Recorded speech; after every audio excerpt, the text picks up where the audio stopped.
Oke, assalamualaikum warahmatullahi wabarakatuh. Waalaikumsalam warahmatullahi wabarakatuh. Perkenalkan, kami dari kelompok 4. Nama saya Khairul Umam. Nama saya Tanasi Sagi Pratama. Di sini kami akan mempresentasikan tentang fungsi pengendalian.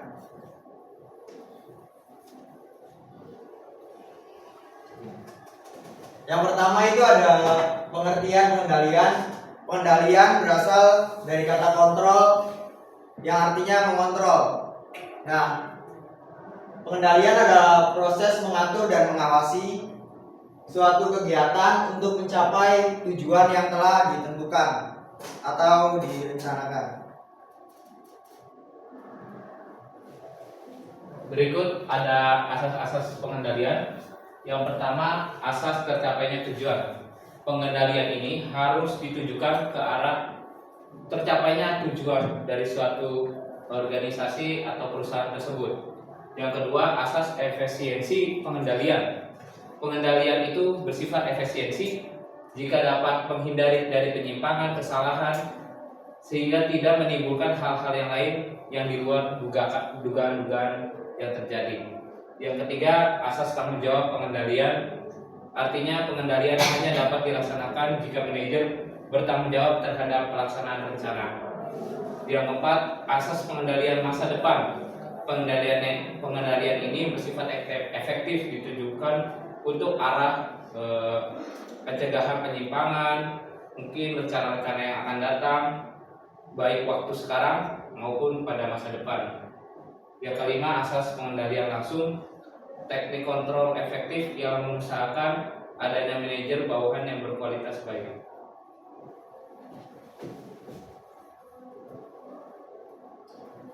Kemudian selanjutnya ada asas refleksi rencana. Pengendalian itu harus disusun dengan baik agar sesuai dengan rencana. Kemudian yang ketujuh, asas penyesuaian dengan organisasi. Jadi di organisasi itu ada strukturnya, jadi kita harus sesuai dengan struktur yang ada. Kemudian nomor 8, pengendalian individual. Pengendalian dan teknik pengendalian harus sesuai dengan kebutuhan manajer. Jadi manajer itu butuhnya apa dan bagaimana tekniknya harus disesuaikan. Kemudian nomor 9, asas standar. Pengendalian yang efektif itu memerlukan standar sebagai patokan. Nomor 10, asas pengendalian terhadap strategis. Jadi lokasi itu sangat berpengaruh untuk pengendalian, terutama dalam faktor-faktor yang menyangkut perusahaan. Yang ke-11, asas kekecualian. Efisiensi terhadap pengendalian ini membutuhkan adanya perhatian khusus kecuali pada faktor yang dikecualikan. Yang ke-12, asas pengendalian fleksibel. Pengendalian harus luas untuk menghindari penyimpangan yang tidak sesuai dengan rencana. Asas peninjauan kembali. Sistem pengendalian ini pun harus ditinjau berkali-kali untuk menghasilkan suatu sistem kendali yang baik. Yang ke-14, asas tindakan. Pengendalian dapat dilakukan apabila ada ukuran-ukuran untuk mengoreksi penyimpangan rencana, organisasi, staffing, dan directing.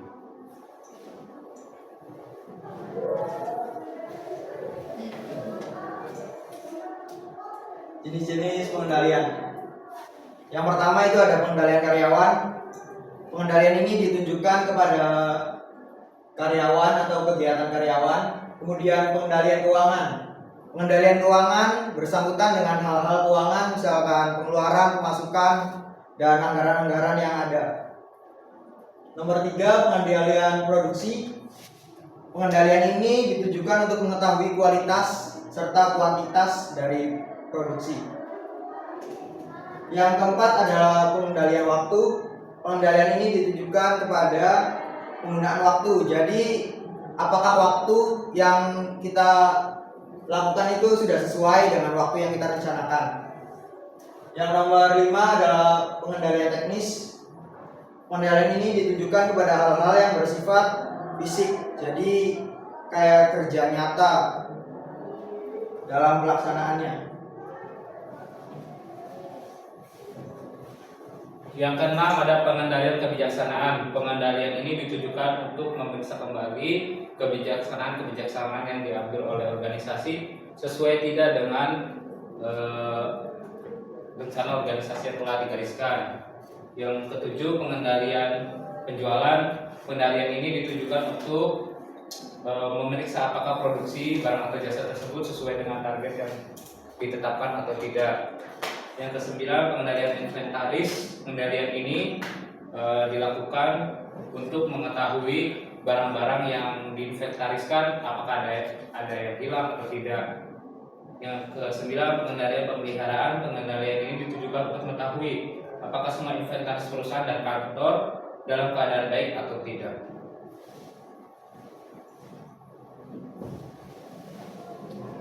Selanjutnya ada proses dan cara pengendalian. Yang pertama, menentukan standar-standar yang akan digunakan dasar pengendalian. Nah, jadi buat pengendalian itu kita harus nentuin dulu standar sebagai patokannya. Dalam pengendalian itu gimana agar terlaksana dengan baik. Nomor 2, mengukur pelaksanaan atau hasil yang telah dicapai. Jadi kita ukur pelaksanaan dengan hasilnya itu apakah sudah sesuai dengan standar yang kita lakukan. Seperti nomor 3, membandingkan pelaksanaan atau hasil dengan standar dan menentukan penyimpangan jika ada. Nomor 4, melakukan tindakan perbaikan jika terdapat penyimpangan. Jadi misalkan ada kesalahan dalam pengendalian itu, kita bisa ngelakuin perbaikan supaya tujuannya sesuai dengan rencana yang ada di awal.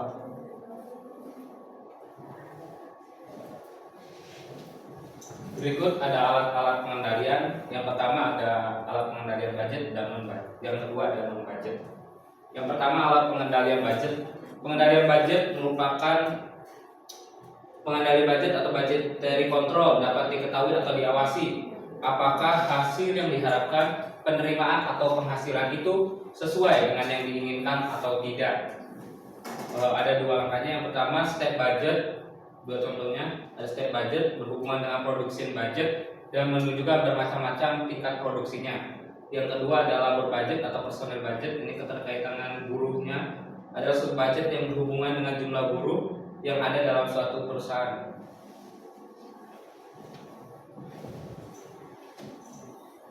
Kemudian alat yang kedua itu ada non budget. Yang pertama ada personal observation, yaitu pengawasan langsung secara pribadi oleh atasan kepada bawahan. Jadi atasan tuh ngawasi langsung bawahannya, kerjanya seperti apa, sesuai atau tidak. Dan yang kedua ada laporan. Laporan itu dibuat oleh manajer bawahan tentang tugas-tugasnya, itu dilaporkan dalam bentuk laporan kepada atasan. Sekian presentasinya, masuk ke sesi tanya jawab. Ada yang mau bertanya? Siti Nurhaliza, silakan. Oh, kayak itu yang bagian proses ada gambarnya. Yang ada gambarnya ditanya. Ada apa? Proses dan cara pengendalian yang Siti Nurhaliza ya? itu yang tadi ditanya. Nah, Ini. ya, izin bertanya ya. Yang nomor 1, menentukan standar yang akan digunakan dasar pengendalian. Tadi kan cuma dikasih tahu standarnya aja gimana. Nah, caranya itu gimana? Contohnya tuh. Contohnya. Iya, contohnya. Nomor Nomor 1, yang standar yang akan digunakan dasar pengendalian. Nah, dasar pengendalian itu maksudnya kayak gimana? menentukan standar-standar yang akan digunakan dasar pengendalian. Jadi pengendalian itu kan mengatur. Nah, misalnya dalam sebuah organisasi itu ada strukturnya. Nah, kita tuh harus nentuin dasarnya. Dasar itu contohnya sebagai ini, tata tertib misalkan. Nah, kalau nggak ada tata tertib kan nggak teratur. Nah, itu sebagai dasar-dasarnya. Contoh standarnya? Contoh standarnya itu bisa dari kita sendiri.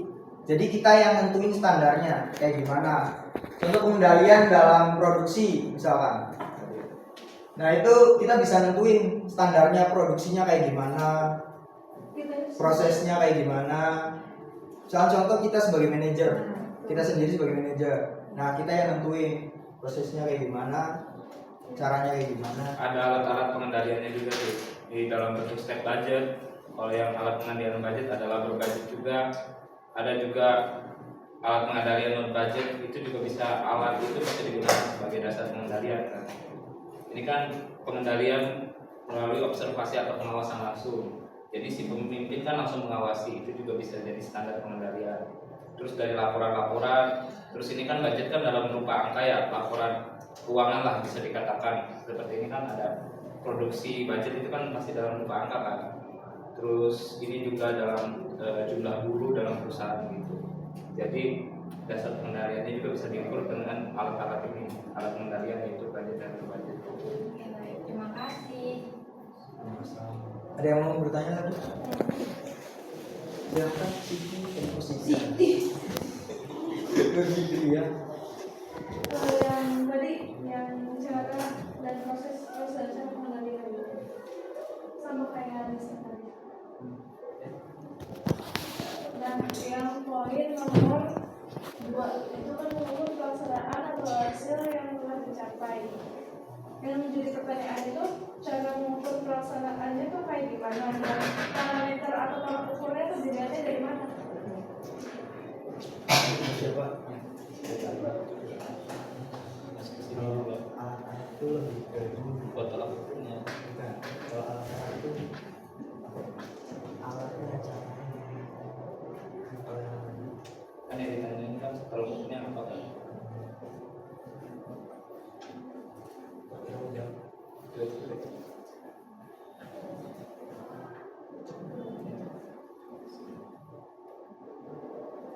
Aku belum.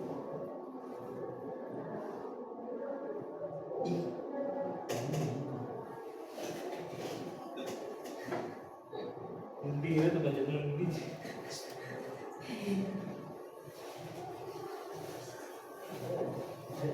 Iya. Mau minta. Karena di bawah. Mengukur pelaksanaan atau hasil yang telah dicapai. Tadi pertanyaannya bagaimana cara mengukurnya? Iya, terus tolak ukurnya itu apa? Yang jadi pegangannya itu apa? Oh, baik. Mengukur pelaksanaan atau hasil. Nah, tolak ukurnya itu, jadi kan ini melaksanakan atau mengukur pelaksanaan atau hasil yang telah dicapai. Nah, mengukurnya itu dengan rencana awal kita. Dengan rencana awal itu udah sesuai apa belum, kayak gitu. Tolak ukurnya pun itu. Jadi pada rencana awal itu nanti kita bandingin apakah udah sesuai yang kita lakuin sama rencana kita di awal itu. Target. Ada tuh langkah selanjutnya membandingkan kayak yang tidak. Ya, Betul. betul. Nah, setelah dibandingkan, kalau misalnya pasti kan setelah dibandingkan masih ada evaluasi kan, lanjut ke step 4 melakukan tindakan perbaikan. Ada yang mau tanya lagi? Apa itu? Silahkan, Angelica. Angelica. Dari tadi kan udah dijelasin nih kayak asas-asasnya, terus kayak jenis-jenis pengendalian, proses cara pengendalian. Nah sebenarnya tujuan dari pengendalian ini tuh buat apa?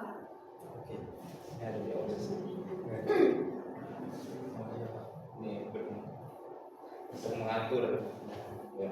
Tujuan dari pengendalian ini untuk mengatur dan mengawasi kinerja suatu organisasi atau perusahaan agar dapat mencapai target yang diharapkan atau tujuan yang telah ditetapkan dari organisasi atau perusahaan tersebut.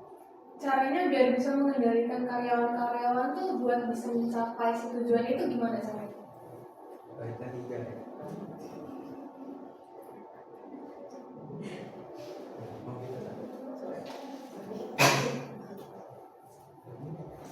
Selain yang di sini.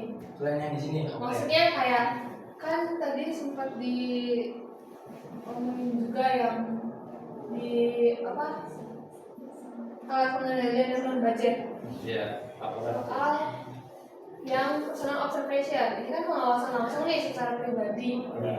Nah pengawasannya langsung ini yang kayak gimana? Apakah dari manajer per divisinya ataukah dari jabatan yang paling atasnya atau istilahnya bos yang paling tingginya lagi?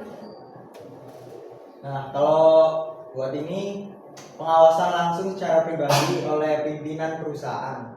Jadi pimpinan perusahaan itu ngawasin langsung kerjanya bawahan. Jadi di bawahan kan ada, di atas pimpinan ada kaki tangannya, di bawah kaki tangan ada lagi. Nah, si atasan ngawasin kerjanya pimpinan yang kaki tangannya kayak gitu secara langsung. Jadi ngeliat langsung kinerjanya kayak gimana, terus kerjanya udah sesuai, udah bener apa enggak, seperti itu. Berarti kayak di tongkrongan gitu tuh sambil kerja, masa dilihatin gitu. Enggak, Males. nanti kan coba. Masa dilihat Kan di dunia nyatanya biasanya kayak gitu tuh, Angel. Iya. Kita tuh biasanya kerja, ya jangan jauh-jauh dunia nyata lah, dunia kerja di sekolah aja kita kalau ada guru pasti kerjanya baik, kalau nggak ada guru enggak kan. Nah, supaya kerja selalu baik terus kayak gitu harus gimana? Harus komitmen ke dalam diri sendiri. Oke, baik. karyawannya punya jiwa mental militer. Ingat tujuan kita di awal. Iya. Siap. Punya rasa memiliki dan tanggung jawab terhadap perusahaan. Ada deadline-nya. Iya, biasanya ada deadline-nya tuh. Kalau nggak sering ini dadakan, periksa dadakan. Oke. Iya. Udah di mana? Ada lagi? Dari sebelah sini? Tetap pertanyaannya tahu 1 giga. Ada tambahan lagi? Mau nanya soal asas kekecualian. Asas kekecualian. Itu yang Nah, 11.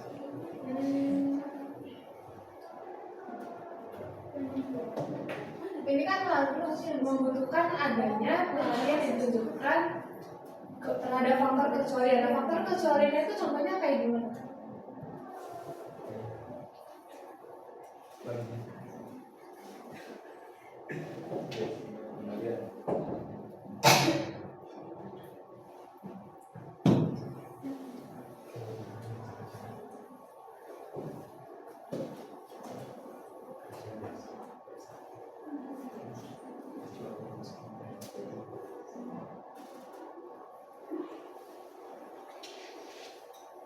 Oke, asas kekecualian.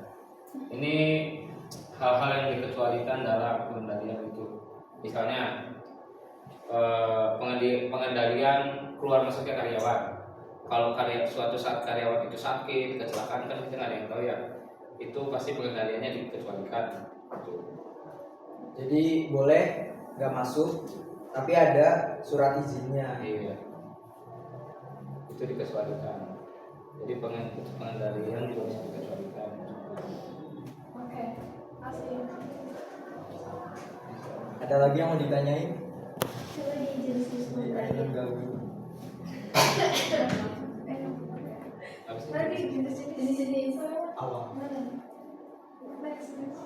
Nah, cara pengendalian kebiasaan kayak gimana?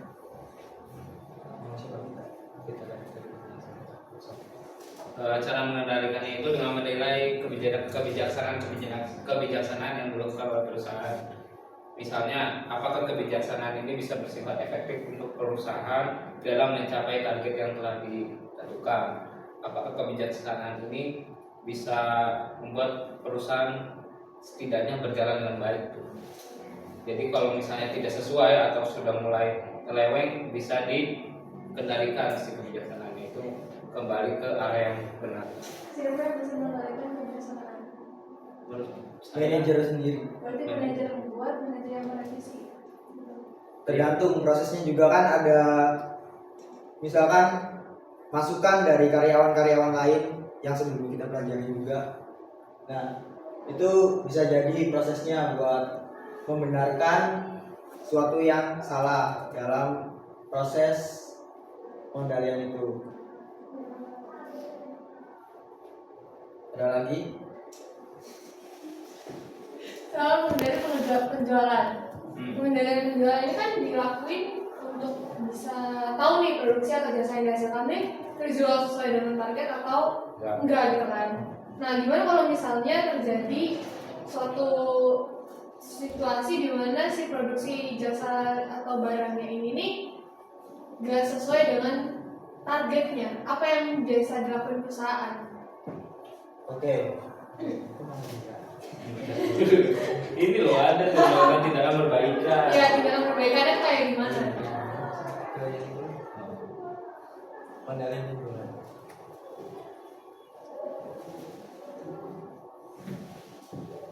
Oke, yang pertama itu cara mengetahui ada kesalahannya apa enggak. Itu bisa dicek ulang, misalkan di data, pengeluaran pemasukan, dibikin neraca. Nah, buat cara menyelesaikan masalahnya, misalkan target produksi itu tidak sesuai atau target penjualan tidak sesuai, itu kita bisa ngelakuin biasanya perbaikan. Contohnya misalkan lembur atau lebih tepatnya kayak kerja tapi lebih dimaksimalin lagi atau bisa ditampung ke hari berikutnya buat nutupin yang kekurangan hari itu dengan penambahan jam kerja. Bisa juga dengan meningkatkan promosi berjualan. dan bisa juga caranya misalkan diikutin ke event-event kerjasama sama perusahaan lain atau organisasi lain Kontrak PA. seperti itu. Masih. Ada lagi yang mau ditanyain? Sudah cukup? Oke, terima kasih sudah mendengarkan, menyimak, dan bertanya. Semoga kamu bisa mendapatkan ilmu yang bermanfaat dari presentasi ini. Semoga beruntung.